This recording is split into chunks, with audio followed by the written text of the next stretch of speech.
Good morning and welcome to Birding Basics. My name is Carolyn Knight. I run the Santa Clara Valley Audubon Society's education and outreach programs. And today on Birding Basics, we are going to be talking about our wonderful world of birding ethics. Now, before you panic and start thinking that I'm going to be giving you a giant dusty treatise on ethical birding and the philosophy of birding, don't worry. In fact, today we are going to be covering the American Birding Association's Code of Ethics. Now, I just sent out a link to this where you can read along this document. Rather than a massive book to cover all instances, this document is in fact just one page. So this right here is not an abstract for a very, very long work. It is in fact the whole of it, despite its very fancy border and logo. It's all very official, but it's quite simple, and today we're going to be covering not only what ethical birding is and what it entails, but why it's important. And in fact, we're going to go over the why first, so you know, as we're going through, why it's important to actually adhere to these things. So, the why of ethics. As a birder, it's important to keep in mind a couple of things as you're actually out involved in this activity. One of the first things is every individual person has an impact on their greater community and environment, and that can be positive or negative. It's really easy at this point, especially when we're isolated from each other, to start thinking that, oh, what I'm doing as a person doesn't really matter, it's not affecting anyone. But that simply isn't true, whether we're talking about environmental concerns or just your place in society. Everybody's got an impact, and this especially holds true in the world of ethics. The second thing it's important to keep in mind is a birder is seldom birding in private. So right now, with the shelter in place, we're all doing our best to stay inside, stay away from people. We're limiting ourselves to local birding. We're not going far afield, out adventuring to state and national parks. We're sticking to our local parks, our neighborhoods, our yards. But there is going to be a time, hopefully before the year is out, that we'll be able to bird outside, in public, wearing real pants. It's going to be very exciting. We're not just going to be sticking close to our feeders.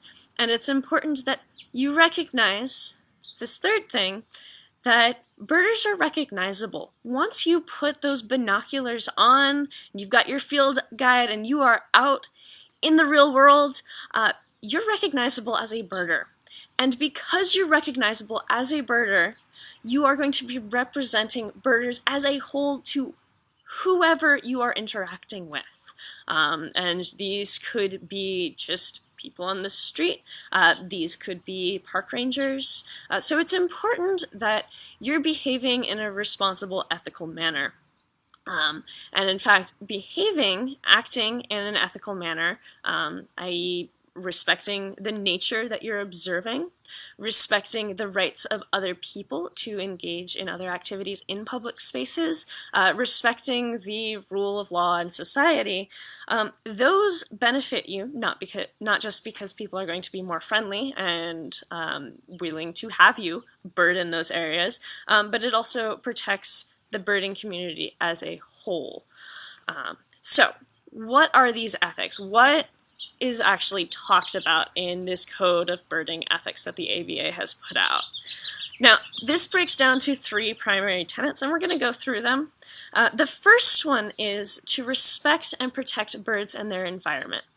Now, I mentioned towards the end of my video last week that as much as equipment is important to a birder, the birds are the most important thing. You cannot bird if there aren't birds around.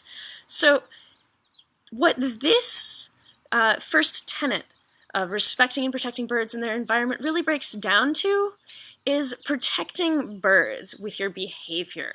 So one of these points is to support conservation. Do your part as an individual, once again, to support birds and their environment. If you remove the environment, there can't be any birds there, and if you remove the birds, then you don't have anything to really appreciate. There's no point in you being a birder because there's nothing to bird. So that can be anything from purchasing shade-grown coffee, which is sustainably produced. It can be voting for environmental laws and motions that are on ballots supporting those conservation works that we get through legislature. It also involves avoiding stressing the birds that you yourself are watching. That means not getting too close to them. If you're using taping, those playback of calls that your cell phone and your field guides can provide you with, doing so in a thoughtful manner, so you're not going to be playing calls when you know it's breeding season for that bird, when you know that there are nests nearby. Breeding season in the springtime, especially now. These birds are being territorial. They are protecting their territory, their mates, their nests. If you walk through a neighborhood and you are playing a call on your phone, they're going to be thinking that there is an interloper invading their territory. They're going to come and investigate it. They're going to have their stress hormones ramped up. That's no good for their fertility if they are involved in mating right now. It puts additional stress on them that they don't need because they may be feeding a nest full of babies right now. And that's really deleterious for the general health and well-being of that bird. And when there wasn't, in fact, an interloper at all, there was just somebody playing a call on their phone. So it's not a cool thing to do. And in fact, there are species where such action is banned because they're exceptionally sensitive to those stresses. Another thing this means is you're avoiding interfering with active nesting sites. Our native birds' nests are protected under law. Some of you may notice I am streaming from a different spot. That is because in the week between my videos, a pair of house finches has actually set up a nest right above where I was sitting last week. So that spot is now a no-go. There's some irritated parents, or there would be if I were any closer to them. And it also means that as a birder, you're doing your part to minimize habitat disturbance. And that involves primarily things like staying on the trail when you're out in parks.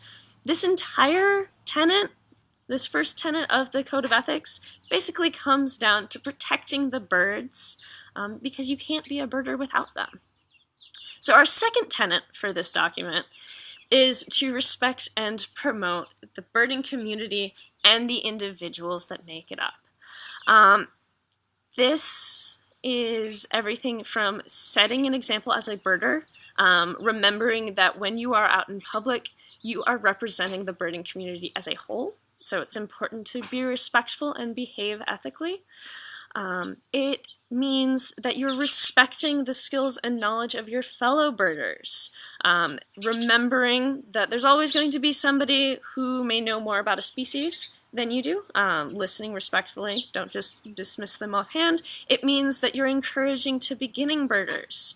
The last thing we want to do is stifle anyone's enthusiasm for this awesome hobby just because you didn't want to answer a question that day. There are no bad questions, and we're always happy to help. It also means you're sharing your bird sightings.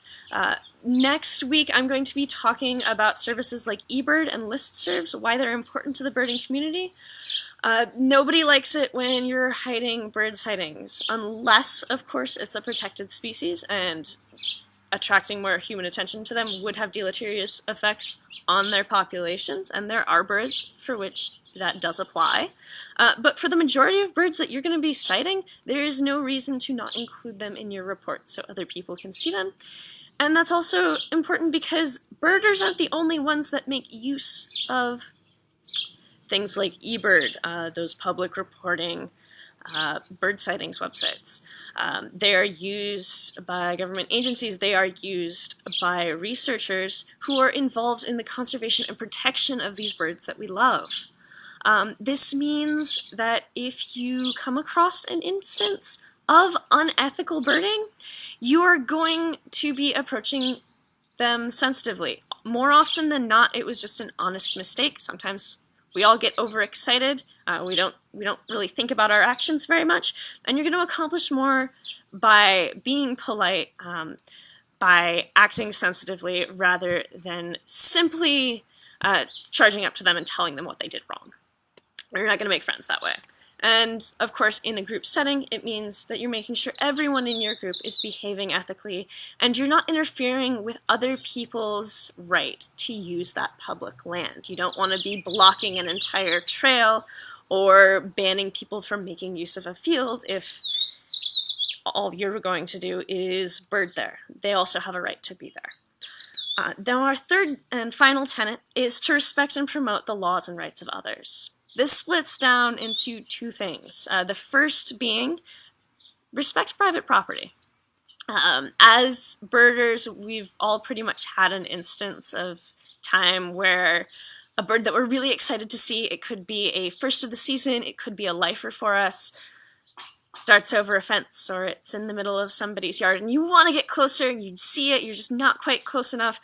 The wrong response to that is to then hop the fence. But if you reach out to that landowner, if you're respectful of their actual private property, their right to keep people off of it, sometimes they're willing to let you on. And they can be excited about that bird that they have on their property too. They might not even be aware it's there. But you're not going to accomplish anything other than racking up fines and making unnecessary enemies is probably a harsh term, but that's essentially what it is, by violating that right. It gives birders a bad name, you're no longer popular, and it's just disrespectful. And then the last bit is, of course, to familiarize yourself with the laws, the rules, the regulations of your area that you're birding in. This is either your neighborhood, this is the parks that you are visiting and going afield for. It's important to realize that those rules apply to you, even if all you're doing is watching birds through your binoculars. Those rules still apply to you. Park hours still apply to you. If you do want to get access to some places that are close to the public, something like the Christmas bird count or the summer bird count can be a really good way to do that in a responsible manner. These are activities that you can get involved with through our website, stvas.org.